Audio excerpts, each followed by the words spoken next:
Moi ben, pois moi interesante, a verdade, os dous relatorios.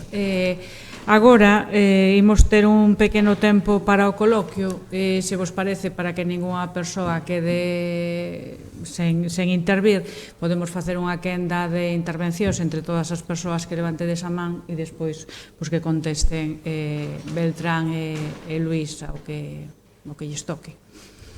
Cando queirades. Que máis?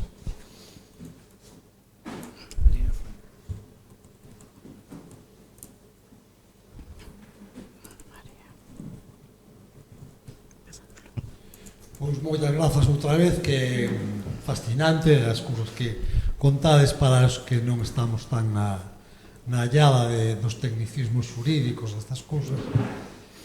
Gonzando un pouco algo que viña da mesa anterior, que pasou polo que dixo Luís, pero tamén remata co que conta agora Beltrán. Cando se fala do contexto político, de como a tendencia, como se está inclinando cara a extrema dereita, e iso crea un ambiente pouco propicio, diríamos, para as políticas de protección ambiental. Pero indo un pouco máis alá deso, pensando no que ti comentabas agora, de se Europa, se a industria, as compañías europeas teñen que competir con empresas, con industrias, con compañías que están en lugares onde os requisitos ambientais son moito máis baixos. Ti mesmo ao final un pouco evocaches este asunto. É dicir, que hai diríamos, unhas condicións políticas, pero tamén hai unhas condicións económicas. É dicir, como xestionas ti o feito de que a Unión Europea poida impor unhas condicións máis estritas en termos de respeto polo medio ambiente, nun contexto en que o que está acontecendo, por exemplo, nos Estados Unidos, é xusto o contrario.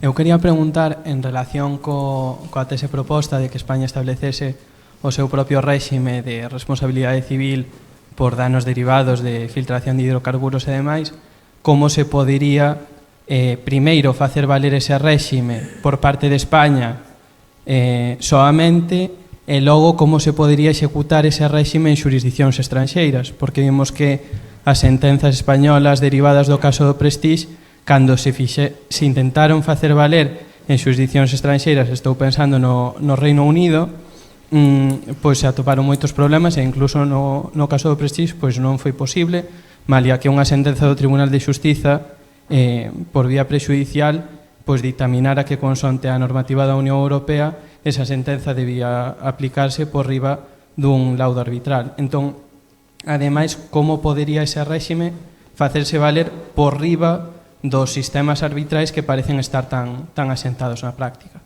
Grazas.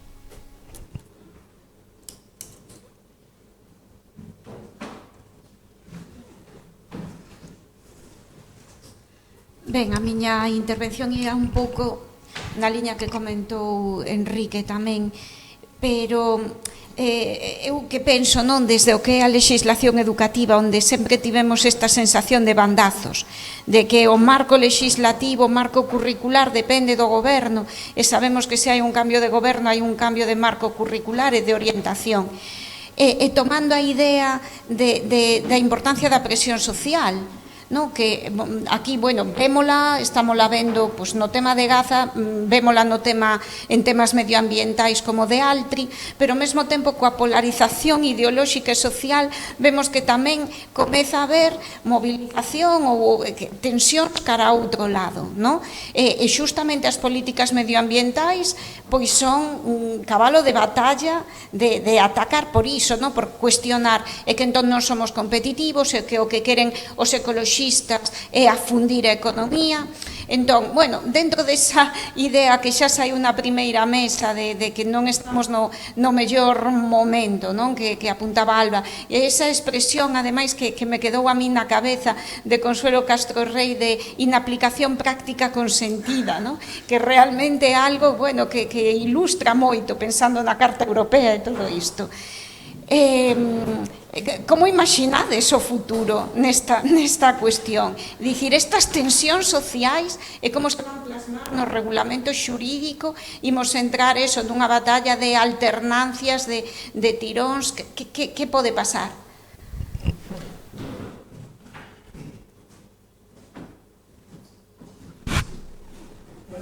Usar o micro, escoitades, non? Claro, para gravar, de acordo.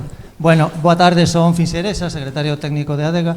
Ben, eu traía unha encomenda moi clara para, en este caso, Luís, e era precisamente do que acabaches falando, do Oil Pollution Act, non?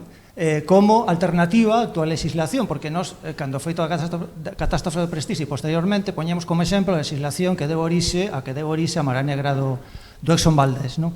Mais xa resolveches perfectamente na túa intervención as miñas dúbidas, entón teño unha alternativa B, que non en B, e aínda que non este moi na liña do que falaches, eu que penso que é ben trovata, non? E é o feito de que como avalías a repercusión da recente sentenza do Tribunal Europeo de Xustiza a respecto da cuestión prexudicial elevada polo Tribunal Galego sobre a necesidade de que na tramitación dos parques eólicos estivera en exposición pública tamén os informes sectoriais, que, como sabes, acaban dicindo que non era necesario. Por parte do Goberno galego, insistiuse en que iso supoñía un desbloqueo de todos os procedementos que estaban paralizados cautelarmente, que había que retomar outra vez debido a ese posicionamento. Nós entendemos en ADEGA que só afecta, se afecta a un ou dous, será demasiado. Eu quería pedir a túa opinión ao respecto. E logo, para calquera dos dous, e creo que esa me estendí demasiado, comentaros unha cuestión na que estamos a traballar dentro da ADEGA, porque estamos comenzando a usar, digamos, a ferramenta judicial. Sempre traballamos no plano social, sobre todo, no administrativo tamén, o tema de alegacións, o tema de estar presente nos procedementos administrativos, pero estamos case inaugurando a vía judicial a través precisamente dos procedementos contenciosos de moitos parques eólicos que se estenderán aos de Altris e Chega e outros proxectos, mais a parte da vía administrativa tamén estamos considerando a vía penal. Xa sei que non sodes penalistas, pero dende logo de cuestión xurídica tedes moita máis idea que a min, que eu, a miña idea é osmótica, non directamente de formación, mas pouco antes de que Álvaro García Ortiz, o anterior fiscal delegado de Medio Ambiente, Incendios e Urbanismo do Tribunal Galego, marchara para o Estado como fiscal xeral, estábamos traballando unha cuestión moi interesante que xurdiu como un comentario a respecto, precisamente algo que tamén dixo Consuelo, sobre a renuencia das administracións a aplicar a norma, non? De poder exixir pola vía penal e pola figura da prevaricación omisiva as responsabilidades penais aqueles legisladores que, tendo a obriga de poñer en marcha unha serie de ferramentas, por exemplo, os instrumentos de xestión dos espazos protegidos, os planos de conservación e recuperación das especies que están no catálogo galego de especies ameazadas, tendo esa obriga e tendo datos para poder evitar un dano que acabou producíndose, porque se pode demostrar con informes internos da propia administración, con planos e asistencias técnicas que non chegaron a levar ao DOGA para poder elaborar esas ferramentas de xestión, que algunhas poboacións mermaron significativamente. Entón, é posible establecer algunha relación directa entre esa inacción e o resultado que provocou esa inacción a respecto da perda dunha especie, da perda dun hábitat, dunha poboación determinada, pola vía da prevaricación omisiva. É dicir, metérmonos tamén en fariñas penais. E aí o deixo. Moitas grazas e parabéns tamén á Academia por esta iniciativa. Pois como non hai máis palabras pedidas e temos que ir rematando, pois agora contestan Beltrán e Luís. Gustaríame para Luís facer tamén unha... Podo? Se breve, por favor. Moi rápido, vale. Bueno, non, Luís, simplemente neste tema ti máis eu ás veces discrepamos, pero como se falou bastante de dereito, economía e condicionamentos económicos para as normas que se dictan, eu quería comentarche en relación co tema da responsabilidade por hidrocarburos que un dos problemas moi graves, unha das vantaxes que ten a responsabilidade limitada pero obxectiva, é que o prezo dos seguros marítimos é razoable. Se ti pos unha responsabilidade ilimitada, o prezo dos seguros marítimos incrementase moitísimo, incrementase o costo do transporte marítimo, incrementase o custo das mercadorías, e que, entón, bueno, que ao final a economía e os equilibrios económicos pois condicionan todo este tipo de cuestións. Beltrán. Ben, pois, respondendo á primeira pregunta, eu creo que un pouco a clave é tratar de non confundir o que van a ser prexuizos económicos para uns poucos do que son prexuizos económicos para a maioría social. Eso, si queremos que estas medidas se poidan levar a cabo, necesitamos unha maioría social que a sustente, unha maioría que se transforme nunha maioría política, e claro, podemos pensar que a perda de algúns postos de traballo ou a perda de competitividade da economía que se cita, non, por parte das institucións, pois pode ser un motivo que ao final nos free, non, para se queremos competir con China, cos Estados Unidos. Pero eu creo que esa é unha visión un pouco interesada e fixada por certos sectores, porque que deixaran de fabricarse palliñas de plástico ou axitadores de bebidas non creo que puxera en risco o derrube da economía europea, non?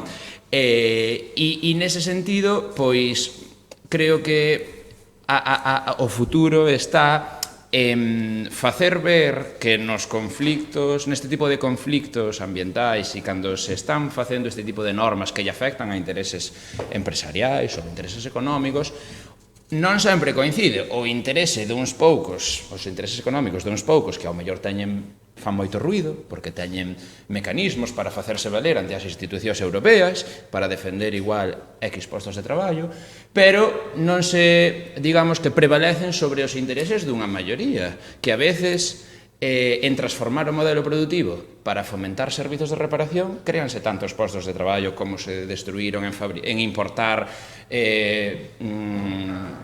chorradas de Shein de China, por poñer un exemplo un pouco banal. Entón, un pouco, eu creo que aí é a forma na que pensamos desde o inicio.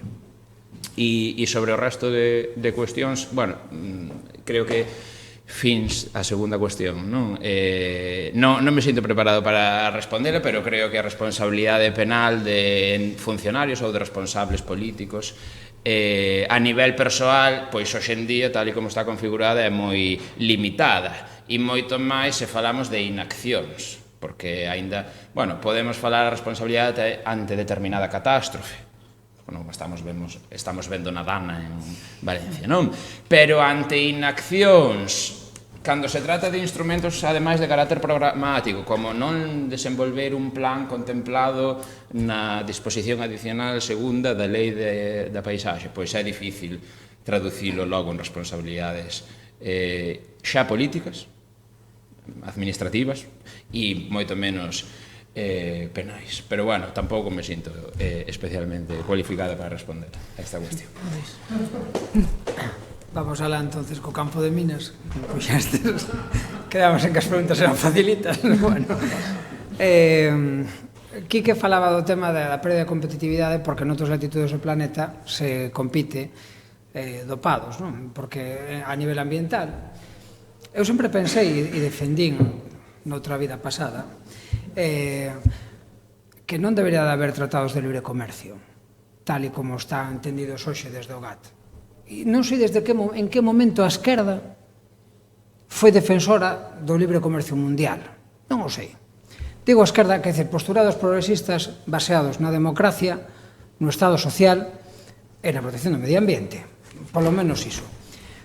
A onde vou con isto? O ano pasado houve unhas protestas gandeiras moi importantes en todo o Estado, onde, para a sorpresa de Naide, supoño, o que decían as pancartas era queremos rebaixar as exigencias ambientales da produción agrícola, por exemplo, gandeira. Por qué? Porque de Sudamérica ven xente que produce mierda e entonces non podemos producir mierda, pero podemos importala e comer importada. Ese é o discurso? Non, non. O discurso que tiña que ser é non importen produtos contaminantes e contaminados.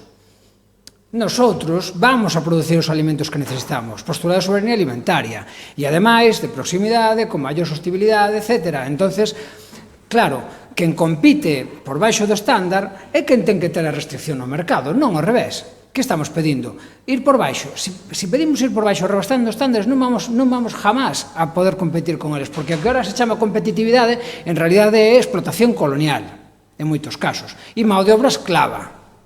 Claro, por que se deslocalizaron as empresas? Bueno, no último que recordemos a partir dos 90 e tal. Por mãos de obra cada vez máis baratas. Bueno, pues, non podemos competir contra eso, porque sempre vai haber alguén que produza por un plato de arroz. E entonces, na miña opinión, o discurso da competitividade ten que ser outro. Tiña que ser o da anterior comisión, o da xa das comisións, é dicir, a competitividade desde a calidade de vida, desde a sustentabilidade e desde a xustiza social. Pero aquí a xustiza social nos dá igual. Eu sempre fui un defensor dos arancéis. Sí, dos arancéis democráticos, dos arancéis sociais e dos arancéis ambientais. Vamos a ver, non custa igual producir nunha democracia que nunha dictadura. Non custa o mesmo producir con dereitos laborais e con seguridade social e con xubilación que sin ela. E non custa o mesmo producir respetando o medio ambiente que sin medio ambiente. Entón, non poden competir dous tomates que se producen na horta galega e na horta marroquí en condicións tan diferentes desde o punto de vista democrático, social e ambiental. Bueno, pois que vamos facer? Que non hai maneira de competir. Non hai maneira de competir. O que hai que facer é, neste caso, a protección por esas razóns. Entonces, eu creo que hai que ser razonables nas cousas. Entonces, eu impugno de partida o discurso da competitividade tal como está formulado. Serei voz minoritaria. Correcto. Non, xa sei, pero bueno, suscito a cuestión porque, bueno, estamos falando de dereito e estamos falando de forza, porque o dereito é forza. E é forza militar, e é forza política, e é forza económica, pero é forza. E estamos vendo ca Volta a España, e con o Festival de Eurovisión, e con todas as vainas estas. É dicir, non se trata deso, se trata da forza militar, da forza económica, da forza política. E o dereito é forza, e o que canaliza a forza, pois, canalizando o conflito, pero o conflito hai, como expuxo moi ben Alba, e moi certeira no tema. Cando María falaba do tema que en realidad das leis que non se cumplen, do que tamén se refería a fins aí, estamos falando, claro, da materialidade dos dereitos, é dicir, de quen fai cumplir calquera, pero que non fai falta ir a unha lei. Claro, o problema da prevaricación omisiva é que a prevaricación omisiva tamén está no incumplimento constitucional, porque por ir ao tan manexado e tan manido artigo 47 da Constitución sobre a vivenda, sobre o dereito de todos a disfrutar dunha vivenda digna, que é un principio rector da política social e económica, pero é unha obrigación, é un mandato constitucional aos poderes públicos. Mire, podemos discrepar na forma en que usted vai camiñar cara aí, pero ten que camiñar cara aí. E entonces a materialidade declarada é que hai que ir cara aí, hai que satisfacer eso, como dixo Alba tamén con relación á lingua cando se empezou a autonomía. Como está todo sin facer, podemos admitir que se redacte así, pero, joder, hai que andar por ese camín. Escolle usted a vía que queira, pero, porque eso é o legislador ordinario e o executivo ordinario pode escoller as vías, pero ten a obrigación de camiñar ca ese sentido. E para eso tenemos que ter un guardián, que é o Tribunal Constitucional. E falaron antes, non sei se foi Alba ou se foi Chelo, claro, de como o guardián non estaba guardando a casa. E iso é un problema que implica a desmaterialización de dereitos. E como se soluciona eso? Parando a volta ciclista. É unha alegoría. Co conflicto. Claro, porque nunha sociedade democrática o único que move os cambios incómodos é o conflicto. É dicir, é ver a expectativa de verse respaldado posteriormente das accións que un fai que son valentes. E entón, na miña opinión, claro, que cambiou entre agora e fai 6 meses no xenocidio? Non cambiou nada. Que máis dá que morran 60.000 que 40.000? Cualitativamente ten agora caracteres ahora a ONU descubre que é un xenocidio. 3 anos despois, mellor, pero creo que os caracteres os había con 40.000 mortos igual que con 60. Que pasa? Que hai un movimento de fondo, porque resulta que os gobernados que teñen unha serie de valores, porque somos bastante mellor como sociedade, eu creo, como persoas individualmente, que o que nos quere facer ver a Unión Europea, e falo da Unión Europea porque a posición da Unión Europea é unha vergonza moral, unha miseria absolutamente indigna de chamarse democracia, e non solamente por relación ao xenocidio, que en primeiro lugar, pero tamén por términos económicos e ambientais con relación aos Estados Unidos. Pero que é eso de plegarse da maneira que se le han plegado a Trump, o sea, a un dictador, porque ele está salindo do seu propio sistema normativo para facer cousas que non están autorizadas no seu propio sistema normativo, que é manexar os aranceis como o que manexa non sei o que, non? Veremos se o Estado de Dereito funciona en Estados Unidos, pero bueno, daría para outro seminario, non? Pero que quero dicir? O que quero dicir é que hai que plantar cara e os gobernantes teñen que plantar cara e o van facer, non agás que os gobernados lles deixen claro que non están dispostos a tolerar iso. Por iso, claro, a chamada retroalimentada destes días, porque eu creo que aí hai un xogo político retroalimentado entre uns e outros, eu creo que é un xogo hábil. É un xogo hábil porque, ademais, nos estamos xogando a dignidade colectiva. Que vai ser de nós dentro de 20 anos cando se fale disto, joder. Perdonando polos tacos que non debería dicirlos, pero bueno. Con isto non pretendo eludir a seguinte cuestión, que era, volvendo ao tema da responsabilidade civil por danos por hidrocarburos. Ten o Estado español capacidade para impoñer unilateralmente un sistema como que propuxen eu? Vamos a ver, eu desde logo penso que o mellor é ir a un sistema convencional, é dicir, un sistema pactado multilateralmente. Eu creo que os mesmos intereses que ten o Estado español en defender as súas costas ateñen todos os estados ribeireños que están nese top 10 de grandes catástrofes. Entonces, eu creo que a primeira misión na plano internacional sería o corpo diplomático traballando para unha promoción multilateral impulsada polo menos polos países máis perxudicados por isto. Pero indo ao peor dos escenarios, ten capacidade unilateral, e claro, non está ben compararse con os Estados Unidos, pero non sei por qué. É dicir, os Estados Unidos pode facer unilateralmente, e era unha crítica que se facía na proposta de sistemas, de importar sistemas como o da Oil Pollution Act, era que eles poden, nós non podemos. Claro, o potencial do Estado con relación ao potencial dos Estados Unidos é moi diferente, pero nós temos algo, que é un corredor polo que pasa moitos buques. É dicir, pasa, como expuxen antes, seguramente o 40% do tráfico de hidrocarburos do planeta.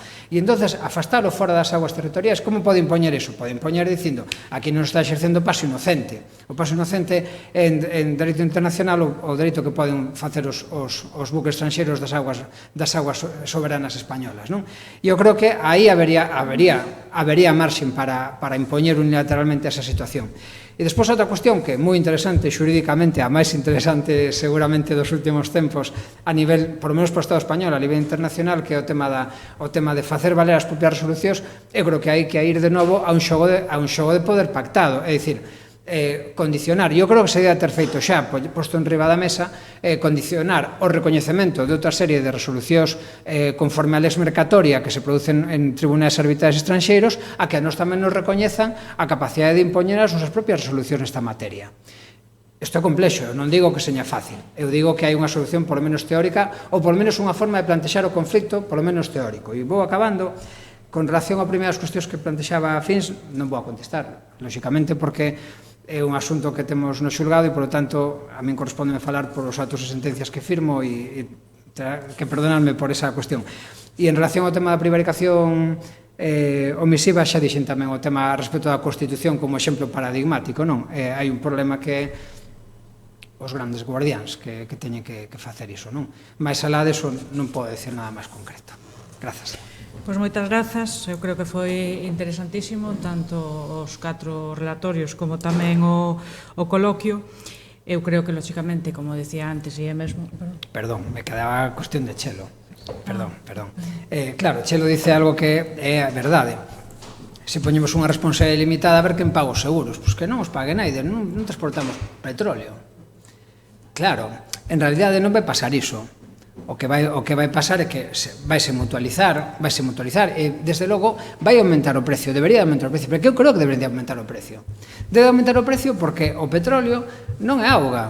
Bueno, a auga tamén daría que falar, non? Pero o petróleo, claro, o petróleo é unha sustancia intrínsecamente peligrosa e pode causar un dano, e, polo tanto, os que consumen o petróleo teñen que saber que poden causar un dano e que teñen que ser tamén corresponsables dese dano. Entón, claro, estamos pagando o petróleo por baixo do seu custo real, porque cando hai un custo real dun dano non se mutualiza. Sí que se mutualiza, pero na poboación afectada directamente, non no resto. Se pasa un petrolero que vai para Suíza, Claro, e naufraga aquí e nos deixa todo aquí os suizos que iban a disfrutar dese petróleo, non, o que disfrutan habitualmente dese petróleo, por que non se teñen que corresponsabilizar dunha materia peligrosa da que se beneficia a súa propia economía? Pois eu creo que sí. E entón, claro, estamos en precios que son máis baixos porque é o que se... Bueno, non sei, eu non sou economista, pero é unha externalidade que non se contempla no precio. E entonces, pues, eu creo que debe contemplarse. Eso produciría que? Unha expulsión, porque unha expulsión me refiro, cada vez que tú subes o precio en algo, pues claro, hai xente que deixa de consumilo, se consume menos cantidad e tal. Visto como é a curva de demanda do petróleo, a mí tampouco me parece un problema. É dicir, me parece absurdo que co pouco petróleo que queda que se queime, podendo destinar a outras cousas, non? Entonces, entendo a cuestión, pero creo que xeralizando o sistema, o custo por unidade sería moitísimo máis baixo e, ademais, o desvío cara a prevención nas medidas técnicas tanto do estado dos buques como nas condicións de navegabilidade. Insisto moito nesto porque, claro, que un buque navegue e non se meta nun porto de refugio cando hai un problema, a veces ten que ver con que ten que chegar un momento determinado porque lle pagan unha cantidade por chegar un día e non outro. Entón, arriscan as condicións meteorolóxicas e iso a veces é o que causa o dano. Bueno, pois habrá que sentarse a falar desas cousas tamén. Entón, bueno, é unha discrepancia cordial, pero bueno, quero defender que poda subir unhos céntimos o precio do custo da gasolina a cambio de que se invista máis en prevención e, por tanto, en preservación do medio. Perdona. No, nada, era lo lógico contestar a todas as preguntas, non me dera conta, nada, simplemente dicir que considero que, efectivamente, que foi moi interesante e que é un luxo que podamos asistir a un nivel de debate tan interesante na nosa lingua, que é un síntoma de normalidade e que tamén é un orgullo facer parte do grupo de ensaio e pensamento da Real Academia Galega e que podan promover estes debates e que non pechamos nada, abrimos moitas cosas, pero creo que temos máis e mellores elementos para a reflexión que son tan necesarios. Quen lexisla ten a súa, lóxicamente, pero, curiosamente, en estados democráticos eso sae dos votos nas urnas. Quen fai executar o xulgado, pois tamén ten a súa, porque a propósito da mención do Tribunal Constitucional e pensando de moitas cosas que se cruzan, ás veces unha tamén ten a sensación de que agora o individualismo tamén nos leva, como se di ás veces, arquitectura de autor e todo eso de autor que parece que hai tanto adanista e a min, bueno, perdóademe a expresión coloquial, pero ás veces teño esa mesma sensación coa xurisprudencia que emana do Tribunal Supremo e coa doutrina do Tribunal Constitucional, que ás veces parece que o que ten forza vinculante, pois, claro, como decías, Luís, e decías ben, hai unha diferenza entre o dereito que está escrito en textos e a literatura, porque se publican en publicacións oficiais e teñen forza vinculante, e que ás veces eso non sucede así, pero finalmente, que era onde quería ir a parar para rematar, a cidadanía tamén temos a nosa, non só cando escollemos nas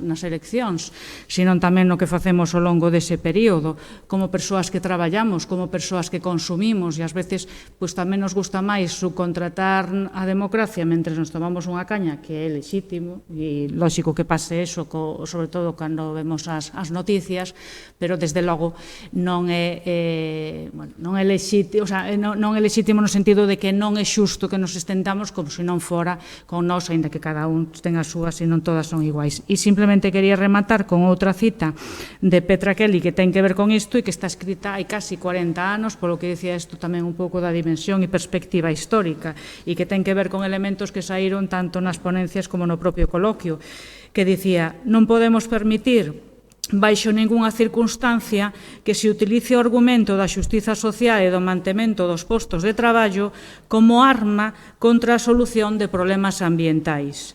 Para nós, a loita contra o desemprego é ao mesmo tempo unha loita en pro de actividades laborais máis sensatas, investimentos ecolóxicos e socialmente xustificados e conceptos alternativos de produción e conversión. É xustamente nese terreo onde os grupos ecoloxistas e os movementos obreiros progresistas deberían ir da man. Pois moitas gracias, e agora rematamos en dúbida ben, porque rematamos coa voz de Falla Díaz. Así que moitísimas grazas a todas as persoas que o fixestes posible.